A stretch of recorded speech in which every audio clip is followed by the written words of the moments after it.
Let me show you a guitar tone that sounds incredible by itself, but is a little too big for a band mix.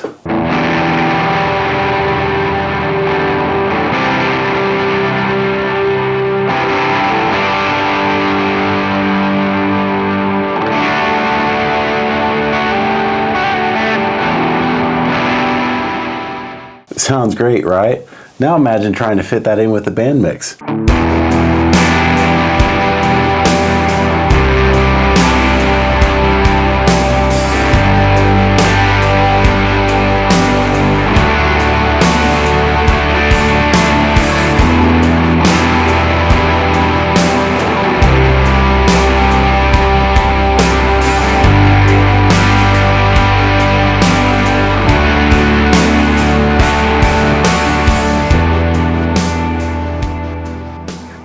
That's one of the biggest problems we have as guitar players.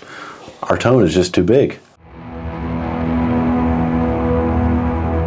All right, I'll be honest, this is one that I have struggled with my entire time playing guitar. I love a big sounding guitar. I love the reverb, I love the delay, I love the gain. I've got a Tremonti guitar right here. I love the way a big guitar sounds. Huge delays, big reverbs, wide ambient sounds. When you're sitting at home playing by yourself, those sounds feel incredible. And for a long time, I thought that meant good guitar tone. But what I eventually realized is that tone, that sound, while it sounds amazing by itself, is ultimately too big to fit within the context of the whole band. And in my case, our church runs our PA mono. So the chasing the big wide stereo sound that I've been pursuing here at home in my home studio wasn't even making it to the front of the house at our church. That forced me to start thinking differently about the size of my guitar tone. In the first video, we talked about frequency space. We talked about different instruments living within different parts of the spectrum. But there's another part of the conversation, and that's tone size. This may be a given, but a guitar tone may be getting too big when it's getting too dense. And that density is coming from gain, from reverb, from delays, and even too much playing. And when a guitar gets too big, it stops leaving room for the rest of the band. Great guitar tone isn't about sounding huge. It's about sounding appropriate. The first thing that can make your guitar tone too big is too much gain. When we're playing alone, gain feels powerful. It feels good. It feels full.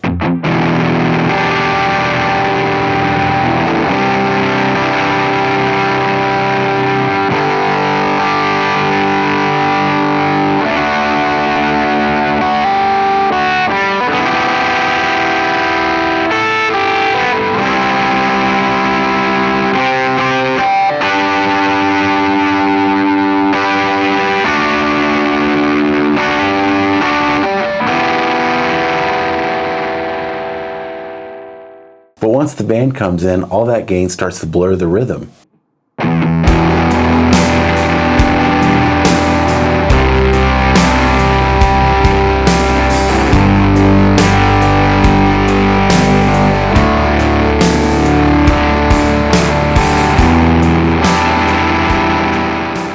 Hey, let's try that same part again.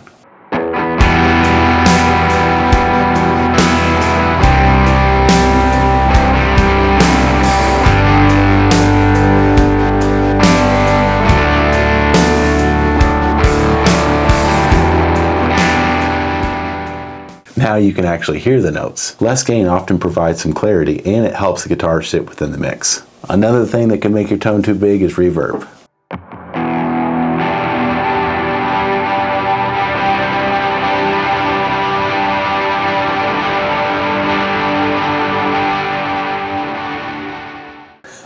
By yourself, this sounds huge, but once everything comes in, it actually pushes the guitar further away.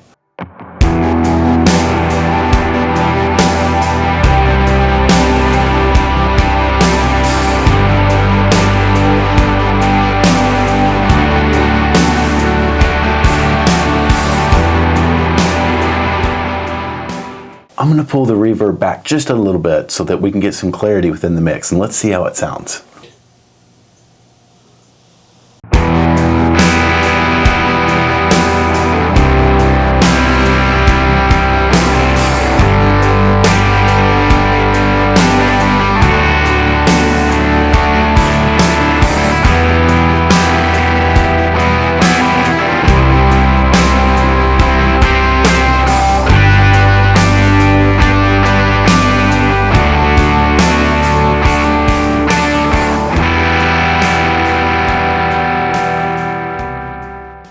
Now the guitar sits in the band rather than floating above it. Delay is the other big one.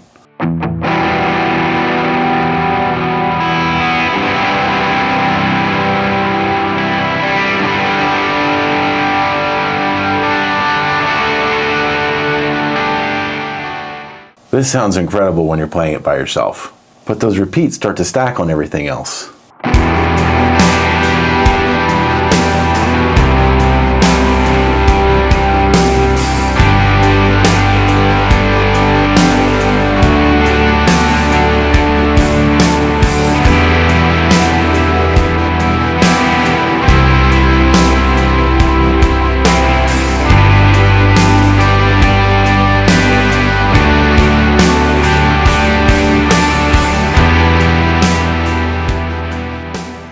I'm going to try that same part again.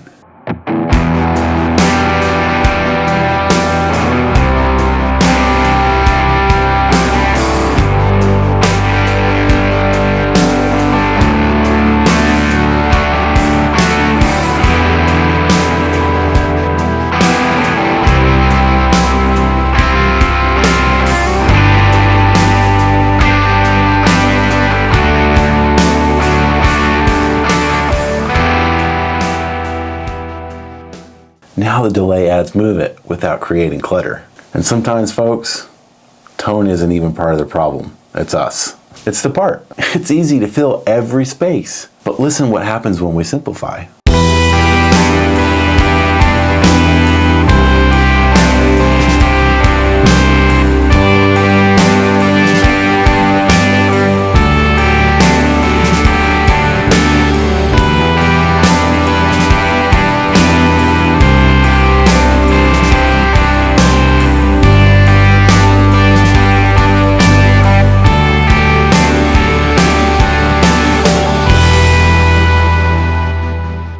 Sometimes the best way to make your guitar fit the mix is to simply play less. Space is a part of music, and sometimes less is more. Alright, if you're still with me, I want you to hear this. Big guitar tones do have their moment. But if every moment sounds huge, it's just a brick wall of sound.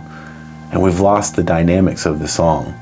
And the big tone ultimately is gone because everything is big. In a band, guitar is just one part of the picture. The goal isn't to have the biggest tone, it's to have the right tone for that moment. If you want your guitar to fit better within the mix, here's a few things to try. Try less gain, pull back some of those reverbs, control some of those delays, and simplify the parts that you're playing. Most of the time you need less than you think. The more you play with other musicians, the more you start to realize something. Great guitar tone isn't about sounding huge. It's about helping the song work. Now I've got a question for you. What's the biggest tone change that you made to help you fit better within the mix? I'd love to hear your experience in the comments. And while you're there, hit the subscribe button for me so we can continue to do this together.